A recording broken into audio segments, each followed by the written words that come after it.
രേഖകളിൽ കൃത്രിമം കാണിക്കാൻ ADGP MR അജിത് കുമാർ ആവശ്യപ്പെട്ടുവെന്ന് 2 SIമാർ പ്രത്യേക അന്വേഷണ സംഘത്തിന് മൊഴി നൽകിയിരിക്കുകയാണ്.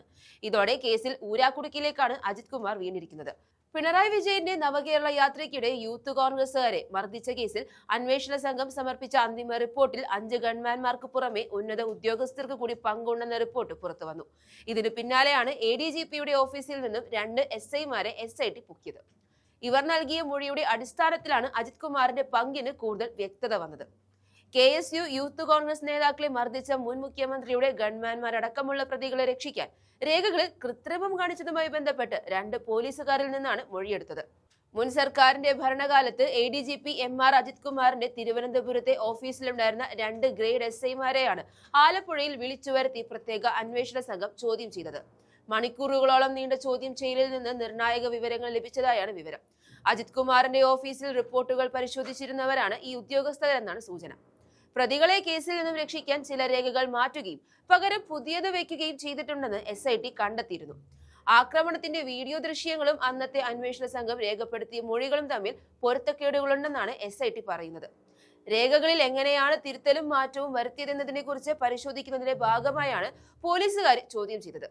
യഥാർത്ഥ രേഖകൾ, സാക്ഷിമൊഴികൾ, CD-കൾ, ഡിജിറ്റൽ ഉപകരണങ്ങൾ എന്നിവയിൽ കൃത്രിമം നടന്നിട്ടുണ്ടോ എന്ന് അന്വേഷണ സംഘം സംശയിക്കുന്നുണ്ട്.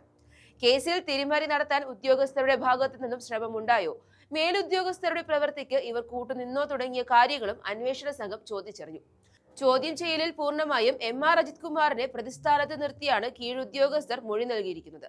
തുടരന്വേഷണത്തെ സഹായിക്കുന്ന നിർണായക വിവരങ്ങൾ ലഭിച്ചതായാണ് ഉന്നത ഉദ്യോഗസ്ഥർ നൽകുന്ന വിവരം. പ്രതികളായ ഗൺമാൻമാരടക്കം 5 പോലീസ് ഉദ്യോഗസ്ഥരുടെ ജാമ്യാപേക്ഷയുടെ വിശദവാദവും കേൾക്കാൻ കേസ് ശനിയാഴ്ചത്തേക്ക് മാറ്റിയിട്ടുണ്ട്. ഈ സാഹചര്യത്തിൽ ഗ്രേഡ് SIമാരുടെ മൊഴിയും കോടതിക്ക് കൈമാറും. ഇതോടെ അജിത് കുമാറിനടക്കം കാത്തിരിക്കുന്നത് സസ്പെൻഷനാണെന്നും പറയേണ്ടി വരും.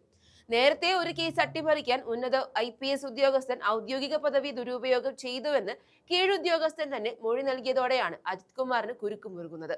മുൻ മുഖ്യമന്ത്രി പിണറായി വിജയന്റെ ഓഫീസിൽ നിന്നും ലഭിച്ച രാഷ്ട്രീയ നിർദ്ദേശങ്ങളുടെ അടിസ്ഥാനത്തിലാണ് അജിത് കുമാർ നിയമവിരുദ്ധമായ ഈ അണിയറ നീക്കങ്ങൾ നടത്തിയതെന്നാണ് സൂചനകൾ.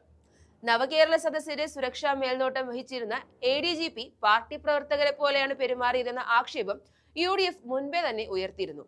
പുതിയ അന്വേഷണ റിപ്പോർട്ട് പുറത്തു വരുന്നതോടെ കേസ് അട്ടിമറിയുടെ പ്രധാന ആസൂത്രകൻ എന്ന നിലയിൽ അജിത് കുമാറിന് ബെൽറ്റും തൊപ്പിയും നഷ്ടമാകുമെന്ന് ഉറപ്പാണ്.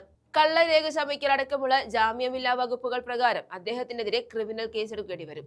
ഈ വർഷം ജൂലൈയിൽ അഗ്നിരക്ഷാ സേനാ മേധാവി DGP നിതിൻ അഗർവാൾ വിരമിക്കുമ്പോൾ സീനിയോറിറ്റി ലിസ്റ്റിൽ മുന്നിലുള്ള MR അജിത് കുമാറിന് DGP റാങ്കിലേക്ക് സ്ഥാനക്കയറ്റം ലഭിക്കേണ്ടതായിരുന്നു.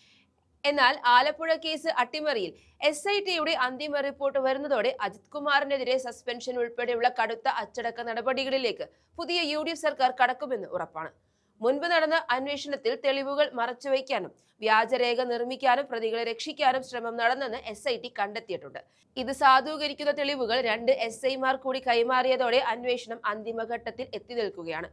ഇനി ആഭ്യന്തരമന്ത്രി രമേശ് ചെന്നിത്തലയുടെ നിർദ്ദേശത്തിന് കാത്തുനിൽക്കുകയാണ് അന്വേഷണ സംഘം.